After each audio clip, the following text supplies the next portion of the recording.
Salut à tous, j'espère que vous allez bien. Oui, on est reparti pour un nouveau numéro d'une vie de mathématiques et aujourd'hui, après vous avoir raconté mon cursus jusqu'à ma deuxième année de maîtrise de recherche effectuée à l'université de Picardie-Jules Verne à Amiens, j'aimerais répondre à une question, on va dire question simple.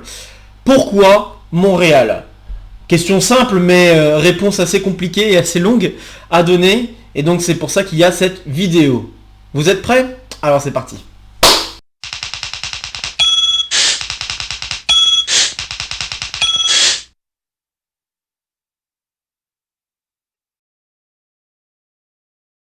Pourquoi Montréal? Alors, pour commencer à donner une réponse à cette question, on va remonter dans le temps.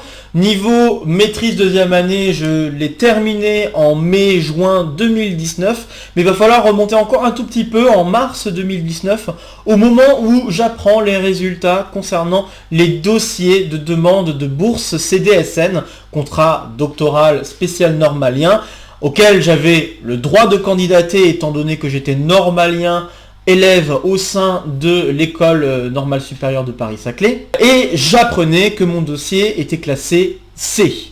Donc, pour rappel, on devait effectuer des dossiers avec à la fois notre directeur de thèse, ce qu'on comptait faire pendant notre recherche en doctorat, etc. etc. Bon. Et puis plein d'autres broutilles que je vous épargne, hein, j'en ai déjà parlé dans des précédentes vidéos. Et à la suite de ces demandes de bourse, on est classé de A jusqu'à D. A, on est sûr d'être pris et on va obtenir une bourse.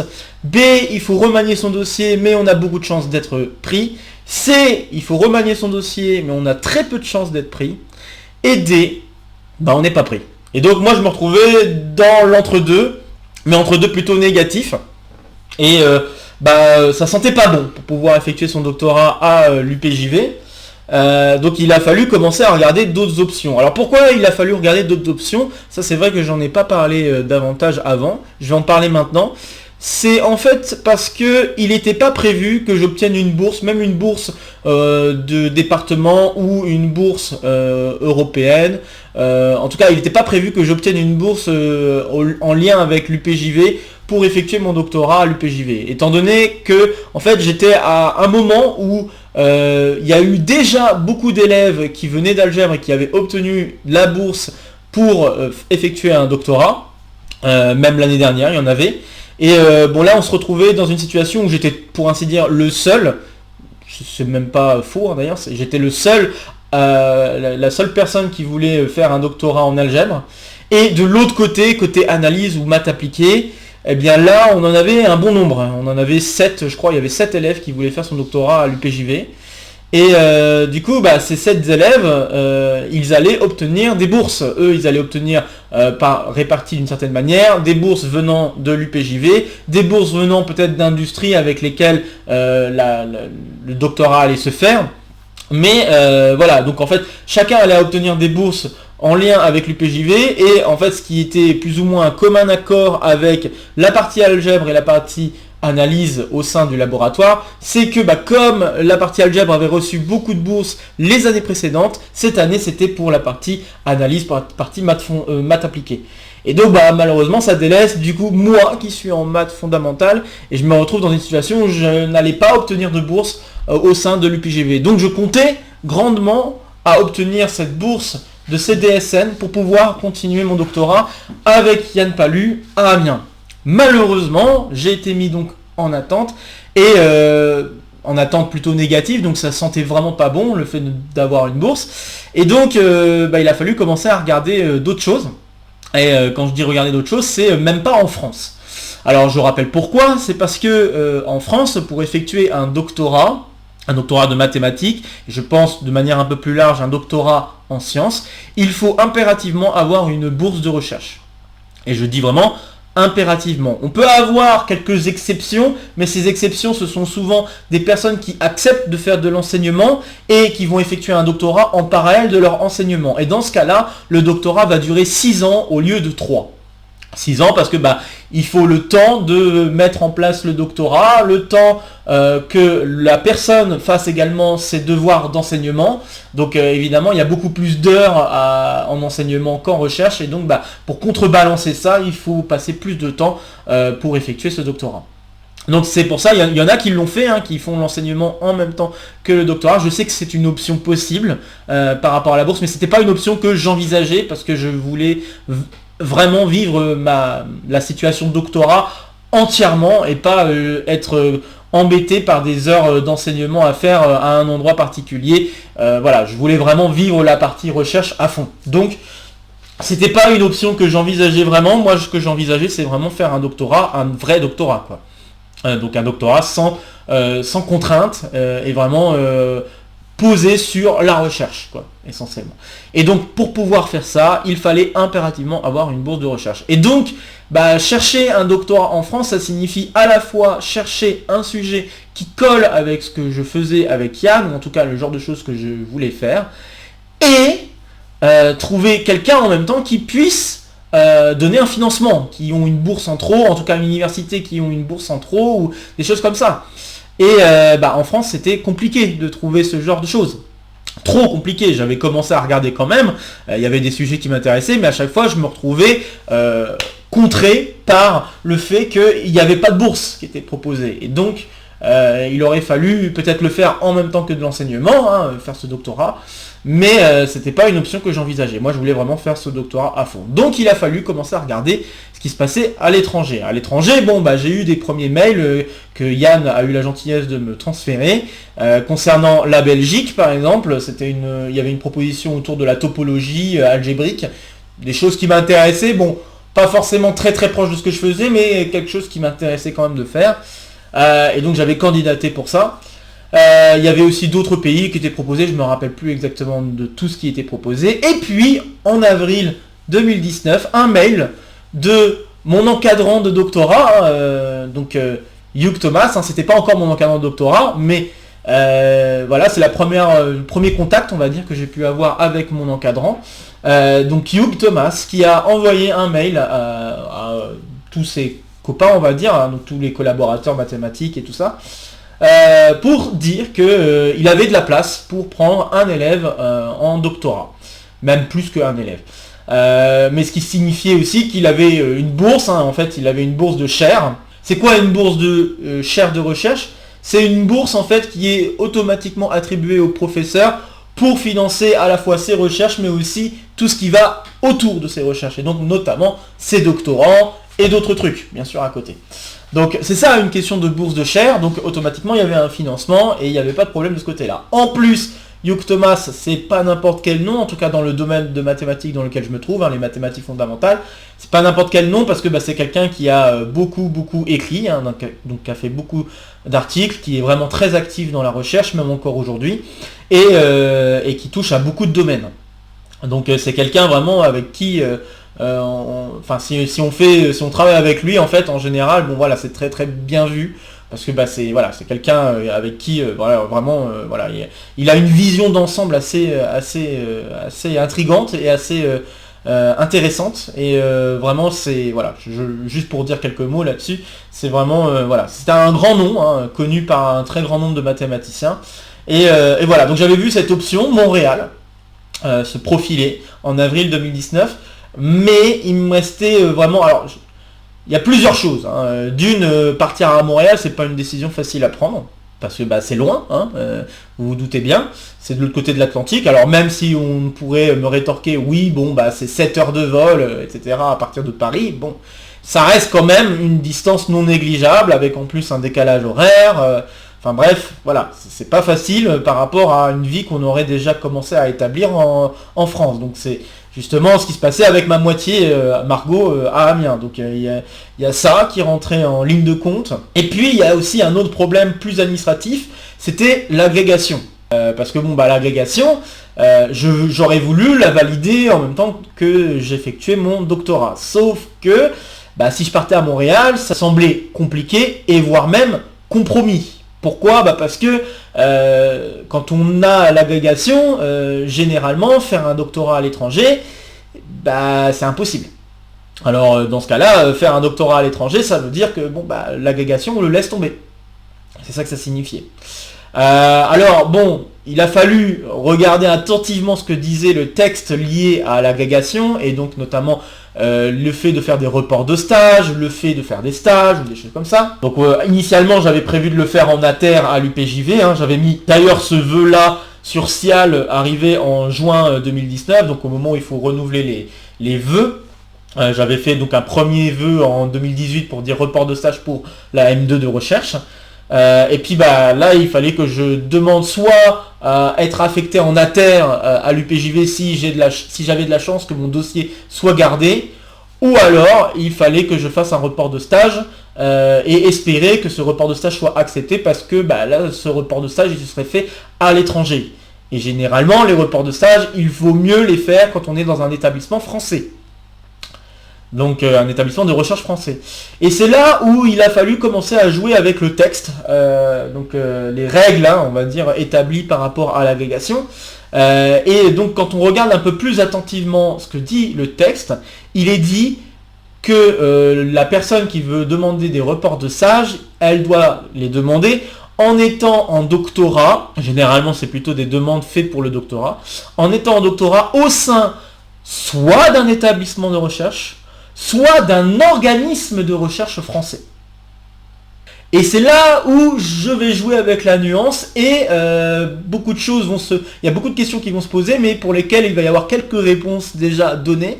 C'est en effet le côté organisme de recherche français avec lequel je vais jouer, car en effet, le LACIM, donc le laboratoire d'algèbre, de combinatoire et d'informatique mathématique, eh bien, ce laboratoire, il est lié à une UMI, une unité de recherche internationale, je ne sais plus ce que veut dire le M, mais c'est donc une UMI, je crois qu'on n'utilise plus cette terminologie, hein, ça fait quelques temps que ça a dû changer, mais bref, c'est une unité de recherche internationale qui est liée au CNRS. CNRS qui est donc français. Et c'est comme ça que je me suis dit, il y a quelque chose à jouer quand même, parce que bon... là, on a un organisme de recherche qui est lié à quelque chose, un organisme de recherche français. Et donc, pourquoi pas jouer là-dessus pour dire, je travaille en tant que doctorant au sein d'un organisme de recherche français. Voilà, donc là, c'est jouer avec le texte, hein, mais en effet, c'était une option qui me semblait très possible de faire du coup mon doctorat à Montréal tout en demandant du coup des reports de stage. Alors il y avait un autre problème aussi qui allait se poser plus tard, et j'y reviendrai le moment venu, c'était la question du nombre de reports de stage que j'avais le droit d'effectuer pour garder mon agrégation, car le nombre de reports de stage que je pouvais faire pour un doctorat c'était 3 ans, donc 3 reports, mais j'avais besoin de 4 reports, puisque en fait au Canada, le système de doctorat, c'est un peu comme aux États-Unis, c'est-à-dire que c'est 4 ans. Donc c'est 4 ans dans lesquels on fait 2 ans qui correspondent d'une certaine manière à une maîtrise deuxième année. C'est pas tout à fait ça, mais c'est presque ça. Et puis les 2 autres années, c'est vraiment totalement consacré à la thèse et au doctorat, vraiment proprement parlé. Et donc comme j'aurais besoin de 4 reports par rapport à 3 reports, il y aurait un problème qui se serait posé. Mais disons que sur le moment, c'était plutôt envisageable. Et d'ailleurs, je tiens à vous le faire savoir, qu'on pourrait jouer potentiellement avec cette règle dans d'autres pays, donc dans d'autres laboratoires, dans d'autres pays, à condition que le laboratoire soit lié au CNRS de manière directe ou de manière indirecte. Tant qu'on a ce genre de choses qui est vérifié, on a des chances, on a pas mal de chances de pouvoir s'en sortir et pouvoir faire son doctorat à l'étranger. J'avais appris, d'ailleurs, au moment où je commençais à m'enseigner, j'avais appris que certains avaient réussi à le faire, notamment en Inde. Donc, je commençais à me dire, faire mon doctorat à l'étranger, notamment à Montréal, c'était une option possible, surtout que Hugh Thomas, comme je dis, c'était un grand nom dans la recherche, donc c'était pas n'importe quel type de doctorat que j'allais effectuer, c'était un doctorat quand même qui va être très valorisant pour la suite. Donc je me suis dit pourquoi pas, je commençais à me dire pourquoi pas. Bon, après il y avait toujours la question de la distance qui embêtait pas mal de choses, mais je me suis dit c'est un doctorat, j'aurais pas forcément l'occasion de refaire un doctorat d'ici 5 ou 10 ans. Je pourrais pas me permettre de faire de l'enseignement et puis à la fin de regretter le fait de ne pas avoir fait de doctorat. Je voulais pas me retrouver dans une situation où j'accepte quand même finalement de rester à Amiens, de faire de l'enseignement et puis qu'au bout de 10 ans, j'en veuille à ma moitié en disant bah tu m'as pas vraiment laissé, parce que bon bah c'est sûr que c'était compliqué pour elle et elle préférait que je reste en France. Mais bah ouais, moi je commençais à ne plus trop envisager d'autres options. Je me suis dit bon voilà, c'est un doctorat, ça sera bon certes 4 ans, hein, ça va être peut-être assez compliqué, mais je me suis dit bon voilà, c'est un doctorat, je n'aurai pas l'occasion de le faire à un autre moment, donc c'est le moment ou jamais quoi. C'est le moment ou jamais. Donc bon, j'ai réussi plus ou moins à faire rentrer le message à partir de fin avril, juste pour commencer enfin, je commençais à en parler en fin avril, mais c'était pas encore sûr. Le moment où ça s'est révélé beaucoup plus certain, c'est vers la fin juin 2019. Donc vers la fin juin 2019, quand j'ai commencé à discuter pour la première fois, ou les premières fois avec Hugh Thomas, directement sur Zoom. D'ailleurs, c'est le moment où je commençais à comprendre que faire mon doctorat avec lui, ça allait vraiment très très bien se passer. On s'entendait très bien. Encore plus gentil d'ailleurs que Yann Palus, j'ai envie de dire. Donc pour vous dire, vraiment c'était incroyable aussi. Et même pendant toute le... J'aurai l'occasion de vous en reparler, mais vraiment d'une gentillesse tellement grande et d'une bienveillance. C'est fou quoi. On s'attend pas forcément à ça quand on arrive à des niveaux aussi hauts. Et j'étais très content de commencer à faire connaissance avec Hugh Thomas. Je me disais bon vraiment faire un doctorat avec lui, ça a l'air d'être quelque chose qui a l'air d'être bien. De plus que je commençais à poser des questions, alors je reviendrai plus tard, mais je commençais à poser des questions autour de ces articles. Et ces questions menaient déjà à un sujet de doctorat. Chose qui n'est pas commun, hein, j'ai envie de dire. Donc quand même, il y avait tellement une bonne entente avec cet encadrant que je me disais, oui, faire mon doctorat avec lui, c'est vraiment la meilleure option qui s'offre à moi. Donc voilà, c'est comme ça que je commençais à envisager à partir à Montréal et que petit à petit, j'ai commencé à remplir les documents qu'il fallait. Entre-temps, il y avait toujours cette histoire de dossier qui était classé C, mais je sentais bien que ça allait pas bien se passer, surtout que je n'avais pas beaucoup de nouvelles après avoir remanié le dossier et l'avoir renvoyé en mai, je crois que c'était en mai 2019 que j'avais dû le renvoyer. Bon voilà, je me suis dit, en juillet 2019, ça a l'air de se sentir vraiment mauvais, il faut se dire, Montréal quoi. Ce qu'on a fait avec le dossier, on a fait ça.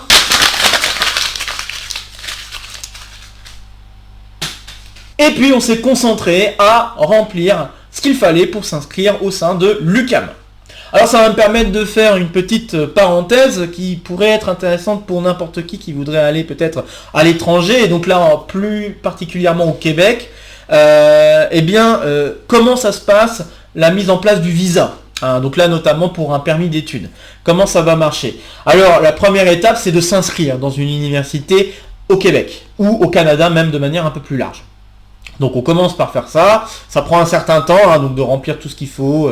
Je vous passe les détails, mais il faut remplir le cursus scolaire, il faut remplir bien sûr ses infos personnelles, blablabla. Bon voilà, très bien. Il y a la question de la résidence étudiante à laquelle il faut commencer à songer aussi, donc il faut regarder un petit peu ce qu'il en est et commencer à réserver quand cela est possible, bien sûr. Donc moi c'est comme ça que j'ai voulu fonctionner. J'avais décidé de ne pas forcément le faire en colocation, j'avais préféré le faire puisque je connaissais personne. Donc quand on connaît personne, hein, personne d'autre qui va au Québec, on essaie de se débrouiller tout seul. Donc tout seul, je voyais vraiment l'option de la résidence étudiante étant une bonne option. Et puis après on commence à remplir vraiment les papiers importants pour obtenir le visa. Donc là on commence ensuite à remplir ce qu'on appelle le CAQ, donc le certificat d'acceptation au Québec.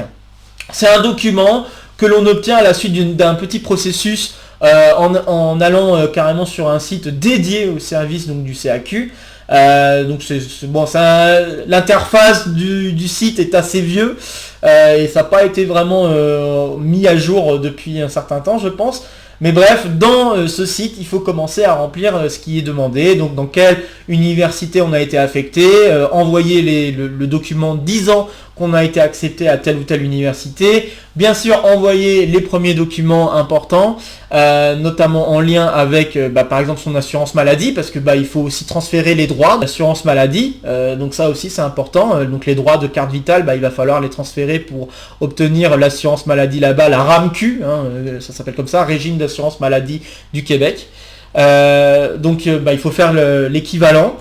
Et puis je sais plus si c'était pour le CAQ ou si c'était pour l'étape suivante, mais je sais qu'il y a un truc qui m'avait un peu troublé, c'est le fait de mettre au courant notre situation financière. Donc quand on dit mettre au courant notre situation financière, ça veut dire qu'il faut envoyer des relevés de nos comptes bancaires, carrément, et éventuellement préciser si on a d'autres revenus qui nous reviendraient pendant notre cursus, donc soit pendant nos années en tant qu'étudiant ou pendant nos années en tant que travailleur. Ça marche également si on veut demander un visa pour travailler là-bas au Québec, il faut impérativement avoir le CAQ, ça c'est important. Mais je pense que peu importe la situation, il faut envoyer sa situation financière. Alors je vais vous expliquer pourquoi c'est important, et d'ailleurs c'est important même, j'ai envie de dire, pour n'importe quel visa probablement. En fait, c'est pour montrer que au pire des cas, si vraiment ça se passe pas très bien au Québec, ou en tout cas si ça se passe pas très bien à l'étranger, faut montrer que vous êtes autonome financièrement, et donc que vous avez suffisamment de sous pour tenir 1 an. Alors 1 an c'est un peu beaucoup, mais quand même, on peut comprendre avec le recul pourquoi il demande ce genre d'informations. Alors ce qui est bien, c'est qu'il vous donne aussi un équivalent par mois de ce que vous risquez de payer. Donc on m'a dit, bon voilà, grosso modo comptez 1000 $ par mois, c'est-à-dire 700 € à peu près, en tout cas à l'époque, parce que bon là, la monnaie change et fluctue encore aujourd'hui, donc ça a peut-être changé même par rapport à la vidéo. Je pense que actuellement aujourd'hui c'est quelque chose comme 1000 $, c'est 650 €, peut-être un peu moins. Mais ouais voilà, donc bon, ça fluctue, ce genre de choses ça fluctue. À l'époque c'était, en tout cas il y a 4 ans de ça, c'était 1000 $ correspondait à 700 €. Et donc il fallait faire les comptes par rapport à ce que j'avais réussi à garder de côté, notamment grâce à mes années en tant que normalien. Donc là c'est là où je me dis merci à cette bourse de normalien, parce que grâce à ça j'ai pu faire beaucoup d'économies, et ces économies se sont révélées très utiles pour remplir ces dossiers, et notamment pour gérer ce qui va se passer après. Donc ça a été vraiment d'une grosse utilité, et donc voilà, j'étais content de pouvoir montrer que j'étais autonome financièrement. Il y avait ça, et puis bien sûr il fallait mettre en avant les bourses qu'on allait obtenir, donc notamment les bourses concernant l'Institut des sciences mathématiques. Ça je savais déjà d'avance que j'allais obtenir une bourse de ce type, la bourse de chaire que j'allais obtenir une fois toutes les sessions. Donc voilà, il y avait des choses que je savais, et je me disais bon très bien, c'est cool, au moins on va pouvoir mettre en avant que financièrement on est autonome. Et c'est important de le faire vraiment pour, je sais plus si c'est pour le CAQ ou si c'est pour la demande de permis, mais en tout cas pour l'un des deux documents, il faut mettre en avant cette autonomie financière. Bon, ça m'avait un peu surpris parce que j'avais jamais partagé mes informations financières avant. Ça arrivera une nouvelle fois quand il faudra justifier le fait que on est suffisamment autonome financièrement pour pouvoir avoir un loyer à payer, et donc notamment obtenir l'appartement, le duplex dans lequel je me trouve actuellement. Mais bon, j'y reviendrai plus tard, c'est pas la question aujourd'hui. Donc ok, donc on a ce CAQ à remplir, et alors le processus déjà pour avoir le papier d'inscription, c'était quelque chose comme 2 ou 3 semaines, 2 semaines je crois, et le CAQ c'est quelque chose comme 3-4 semaines. Donc une fois qu'on a tout rempli, il y a à attendre pendant 3-4 semaines jusqu'à obtenir un premier papier, une lettre, disant qu'on va obtenir le CAQ. Et plus tard, on obtiendra une lettre vraiment avec le CAQ fourni. Mais dans un premier temps, on va obtenir un mot disant « c'est bon, vous avez le droit au CAQ ». Troisième étape, la plus importante et la dernière, c'est remplir les documents et les papiers pour obtenir le permis d'études.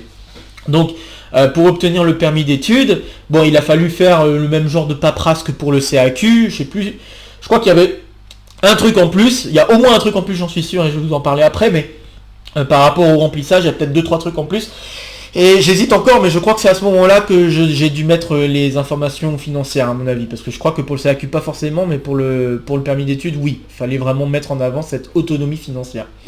Donc ce permis d'études permettait aussi d'avoir un permis de travail. En fait, on a la possibilité de faire un certain nombre d'heures de travail si on voulait. Donc c'est par exemple des heures faites à l'université pour enseigner. Donc on avait le droit jusqu'à 15 heures par semaine, quelque chose comme ça, peut-être un peu plus, mais dans les environs de 15 heures par semaine. Sachant qu'il y en a pas mal d'étudiants sur place qui trichent un peu et qui font plus que 15 heures, mais bon ça j'y reviendrai plus tard parce que ça peut avoir une certaine importance par rapport au niveau de vie de Montréal, mais j'ai pas envie d'en parler tout de suite, j'en parlerai plus tard. Et donc le truc vraiment plus important en plus par rapport au permis d'études, c'est qu'il a fallu enregistrer mes données biométriques. Donc il a fallu me déplacer à l'ambassade du Canada qui se trouve à Paris, je sais plus où exactement, mais ça se trouvait à Paris, et donc il a fallu me déplacer là-bas pour pouvoir prendre mes empreintes digitales et bon voilà, rentrer ces informations en plus dans mon dossier de permis d'études. Donc le permis d'études, j'avais dû commencer à le remplir, je crois, en début août 2019, pour vous donner une idée des dates. Donc je crois, si je me souviens bien, que j'avais commencé les inscriptions à l'UQAM en juin 2019, vers la fin juin 2019, et j'avais ensuite rempli le CAQ 2 semaines après, quelque chose comme ça, parce que j'avais reçu la lettre disant que j'étais accepté genre 2 semaines après, quelque chose comme ça je pense. Le CAQ donc en mi-juillet, un peu avant mi-juillet. Donc 3 semaines après, un peu plus de 3 semaines après, j'avais eu le document qu'il fallait, j'ai commencé à remplir le permis d'études en début août 2019, et puis arrivé en septembre 2019, on m'a convoqué à l'ambassade du Canada pour prendre mes empreintes digitales. Alors d'ailleurs c'est marrant, si vous l'avez jamais fait avant, je peux vous expliquer vite fait comment ça marche ça. Vous vous rendez sur place à l'ambassade, vous allez être amené à patienter dans une salle, donc vous montrez votre convocation, vous allez être amené dans une salle d'attente. J'ai dû attendre même pas 5 minutes avant d'être pris, donc on m'a ensuite appelé, puis on se retrouve devant un monsieur de la sécurité canadienne, et puis un scanner qui permet de prendre les empreintes digitales. Donc on pose les pouces, on pose les 4 doigts d'un côté, les 4 doigts de l'autre, etc. Bon, bref, mais ça va très vite en fait. Il y a vraiment, ça dure pas très longtemps, je crois me souvenir que en tout ça a mis 15 minutes gros max. Vraiment, c'était très très rapide, on a pris mes empreintes, puis après c'est bon, on vous a dit, hop, vous pouvez y aller, c'est très bien. On m'a juste dit rapidement que je recevrais une lettre, ou en tout cas un document par mail, d'ici une semaine après, pour me dire ce qu'il en est exactement, est-ce que je vais bien avoir mon permis d'études ou pas. Mais je me souviens que la prise d'empreinte était très très très rapide. Donc bon, voilà. Ça c'était petite info pour ceux qui ne l'auraient jamais fait avant. Bref, donc j'ai fait ça, et puis j'ai reçu en effet une semaine après, vraiment pas très longtemps après, si c'est pas une semaine, la lettre disant oui, je vais obtenir mon permis d'études. Et pour l'obtenir officiellement, il fallait me rendre sur place à Montréal, au Canada. Bon, pas forcément à Montréal, mais normalement c'était plus ou moins attendu que ce soit à Montréal, puisque mon université était à Montréal. Et donc il fallait que je me rende là-bas pour ensuite demander directement dans les postes des officiers, donc les postes de douane, demander directement mon permis d'études. Et donc c'est comme ça que j'ai commencé à prévoir un premier aller-retour à Montréal à la Toussaint de 2019, donc en fin octobre 2019. Bon, je vais juste vous dire 2-3 trucs concernant le dossier qui était classé C. En effet, il a été laissé tomber. Donc j'avais bien fait de me dire, je laisse tomber l'option, parce que on m'avait donné aucune information depuis que j'avais remis à jour le dossier. J'avais demandé des informations, je crois en juin, j'avais pas eu de réponse. Et puis j'ai redemandé des informations. Une fois que j'avais tout fait pour le Canada, j'ai redemandé des informations en septembre pour savoir est-ce que je pars vraiment à Montréal ou pas. Maintenant que j'ai tout fait, je me suis dit que c'est bon, je vais partir pour Montréal. Et en effet, on m'a confirmé que le dossier a été rejeté. Donc voilà quoi.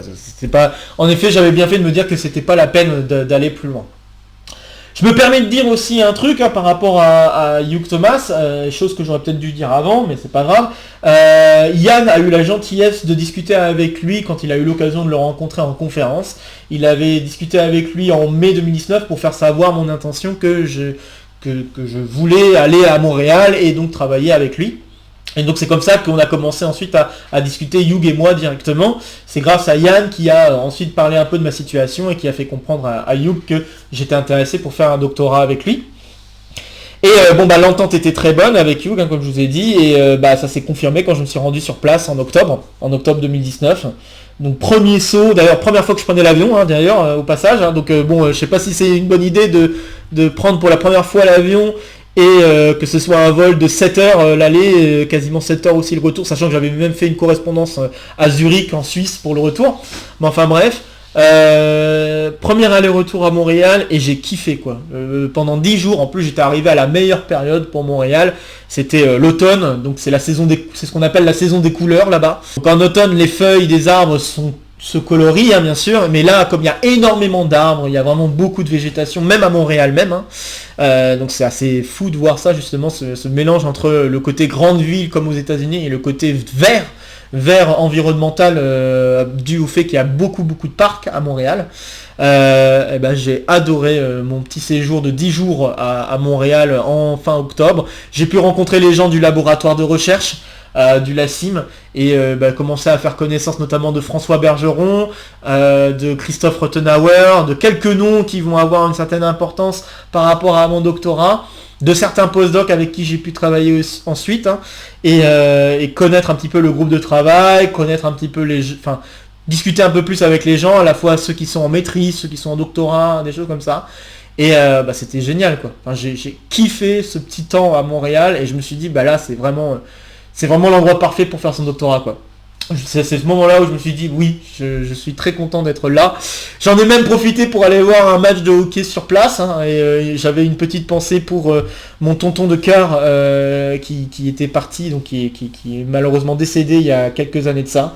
Je me souviens de lui parce que ce tonton de cœur, je me permets de faire une petite aparté émotion, mais c'est parce que ce tonton de cœur, je l'appelle tonton de cœur parce que c'est pas un vrai tonton au sens familial, mais c'était un très bon ami de ma famille et il aimait beaucoup le hockey. D'ailleurs, c'est lui qui nous a donné un peu le goût du hockey, et à Amiens on allait souvent voir des matchs de hockey et lui il regardait même des matchs de hockey faits au Canada avec le décalage horaire qui va avec, hein, bien sûr.